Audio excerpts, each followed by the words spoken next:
Ons is besig om te kyk na die boek van Matteus. Toe is Jesus deur die Gees die woestyn ingelei om deur die duiwel versoek te word. 40 dae en 40 nagte het hy niks geëet nie, en naderhand het hy honger geword. Die versoeker het toe gekom en vir hom gesê, as u die seun van God is, sê hierdie klippe moet brood word. Maar hy antwoord, daar staan geskrywe, 'n mens leef nie net van brood nie, maar van elke woord wat uit die mond van God kom. Daarna neem die duiwel hom na die heilige stad toe en laat hom op die hoogste punt van die tempel staan en sê vir hom, as u die seun van God is, spring af. Daar staan mos geskrywe, hy sal sy engele oor jou opdrag gee en op hulle hande sal hulle jou dra, sodat jy nie jou voet teen 'n klip sal stamp nie. Jesus sê vir hom, daar staan ook geskrywe, jy mag die Here jou God nie op die proef stel nie. Toe neem die duiwel hom na die baie hoë berg toe, wys hom al die koninkryke van die wêreld met hulle pragt en sê vir hom, dit alles sal ek vir u gee as u neerval en my aanbid. Maar Jesus sê vir hom, gaan weg Satan, want daar is geskrywe, die Here jou God moet jy aanbid en hom alleen dien. Daarna het die duiwel hom met rus gelaat en daar het engele gekom en hom versorg. Maar nou sien ons nog 'n amazing ding daarson, hè? En dit is, nadat Jesus nou gedoop is, sy nou dink hy sal dadelik met sy bediening begin. Maar die Heilige Gees lei hom uit in die wilderness in. Wat is wilderness in Afrikaans? Sê van dorre plekke of wat, hè? Ek weet nie, het is 'n woestyn is tog dorre plekke. Wildernis is vir my soos bome, berge, woude. Dis vir my 'n wildernis. Is dit? Okay. Ja. Maar in elk geval in 'n plek, in 'n afgeslote plek waar daar geen mense is nie. Ja. En hy gaan toe op 'n vas. Maar wat interessant is dat hy vas vir 40 dae en 40 nagte. Dis baie lank. Dis lank hoor. Dis baie lank. Ja, ek het al van mense gehoor wat 40 dae en 40 nagte vas. En dit is omtrent die maksimum wat mense vas. Dan gebeur daar iets bonatuurlik as jy in die laaste gedeelte van jou vaskom. Maar ek het ook al gehoor dat mense wat 20 dae vas ervaar ook so ervaring. Ervaar so iets. Ek dink is wat jy onderneem as jy begin om te vas. Hulle sê, kyk, die mens bestaan uit 3 gedeeltes uit. 'n Mens bestaan uit liggaam, siel en gees. Nou wanneer jy jou liggaam onderdruk deur nie te eet nie, dan amplify jy so of jou siel en jou gees. Maar eintlik onderdruk jy die siel. En jy sê vir die gees, luister, ek gee jou nou kans om jouself te express, om tevore te kom. En dis dan wanneer mense geestelike deurbraak het, is wanneer hulle vas. So wat is jou gedagtes rondom hierdie woestyn ervaring van Jesus? Afsondering? Definitief. Ja, definitief afsondering. Hi Bo. Hi, daar gaan het. Goed en jy? Hallo Geraan. Daar sê? Ek sit op speaker. Goed. Nee, yes. Ons hele dag het net verby gevlieg in 'n Dash en 'n Jiffy. Ons is op pad nou weer Rustenburg toe vir kerk. En also lighuis toe op ons Kruislig. kruislig. Ja. Nasionaal. Jy's amper reg hoor. Ja. Maar ja, Dad, sorry. Gelukkige Vadersdag. Nou baie dankie. Right, Dad. Lief vir jou. Dankie hoor. Ja. Love you, bye. Dankie, bye. Storie nee, Annelie, is Jesus was toe 40 dae en 40 nagte binne in die woestyn. Kan jy enige ander 40 dink in die Bybel? Ja, daar is 'n paar. Byvoorbeeld die Moses in die berg Sinaï opgegaan het om die wet te gaan kry. Die kliptablet. Dis nogal 'n tamelike vergelyking, né? Van Moses wat in die berg op is. So, dink jy daar's 'n vergelyk met die Israeliete wat binne in die woestyn gegaan het en ons geestelike lewe as Christene? Bedoel jy dat ons ook in 'n woestyn ervaring is? Ja. Verseker. Ten minste hoop ek nie is 40 jaar nie. Dis baie lank. Ja, nee, Dis dalk duidelik nie net hoor. 'n 2 of 'n 3 jaar of 'n 5 jaar periode, jy weet, of Ja. korter of miskien langer. Ek dink nie 40 jaar nie. Ja. Anders moet jy dan regtig bietjie. Maar dis 'n tipe van 'n afsterwe. Ja. Jy weet, ek het vanoggend op die TV gesien daai vrou wat ek jou van vertel het wat in Midde-Afrika en na die linkerkant van Afrika waar sy sendingwerk doen. Maar dis in villages wat regtig net baie afgesonder is.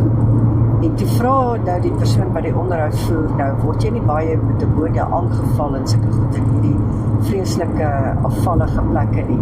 En sy het so 'n pragtige antwoord gegee. Sy het gesê dat as jy in jou vlees afsterf, wat kan Satan aanval? Jy is dan klaar dood. Ja, dis waar, hè? Dis waar, maar jy weet wat vir my nogal significant is hierso, is dat as jy na die Israeliete kyk, is dat die hele generasie wat ongeloof gehad het, moes uitsterf. Net Joshua en Caleb het dit oorleef. Omdat hulle positief was. Ja, met hulle positief was.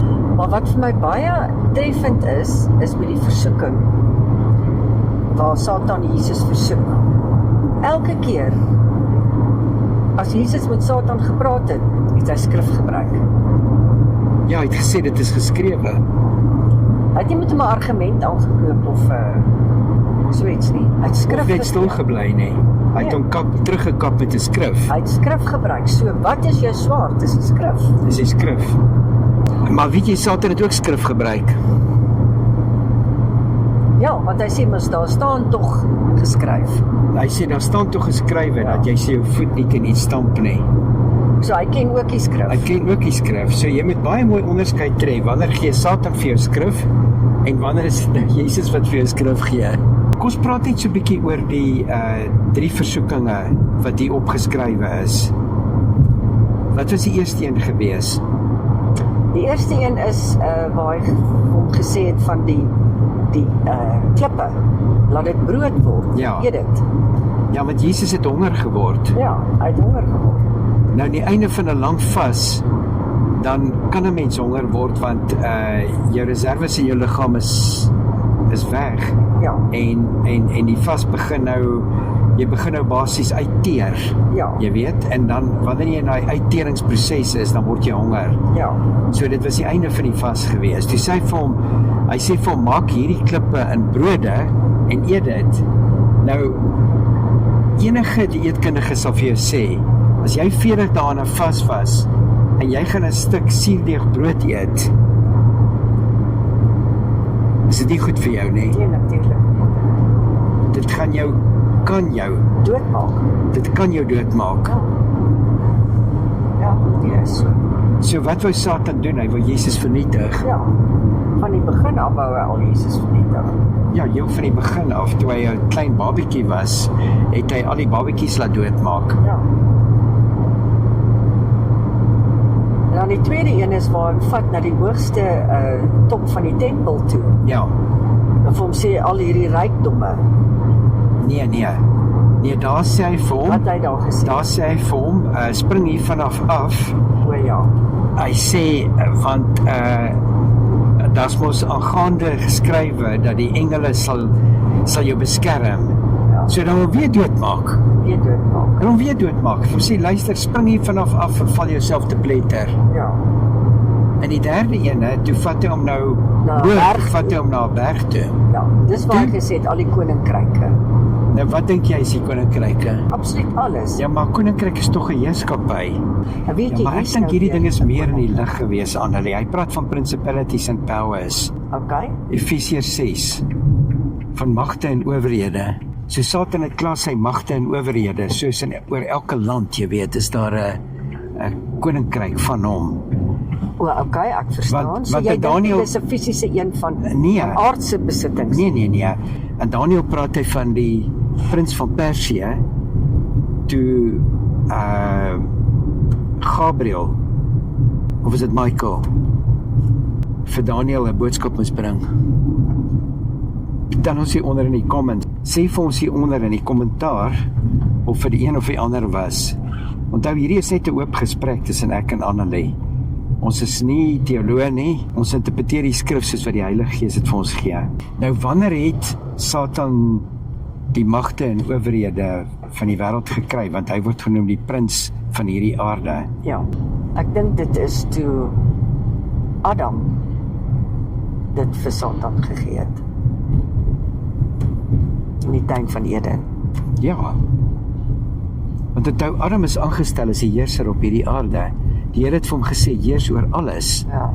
En toe sê hy vir hom, maar as jy van hierdie boom eet, sal jy sweerlik waar sterwe. Ja.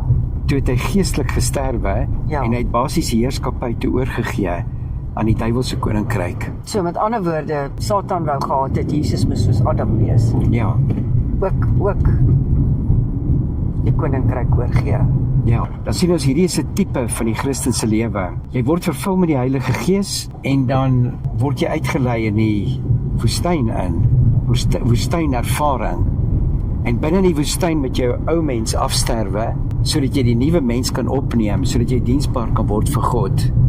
So dis dit nie wonderlik dat die Here toe vir Jesus gebruik het as 'n voorbeeld, want onthou, hy was sonder sonde, en hy kon nie getempteer word om te sondig nie, want hy was sonder sonde.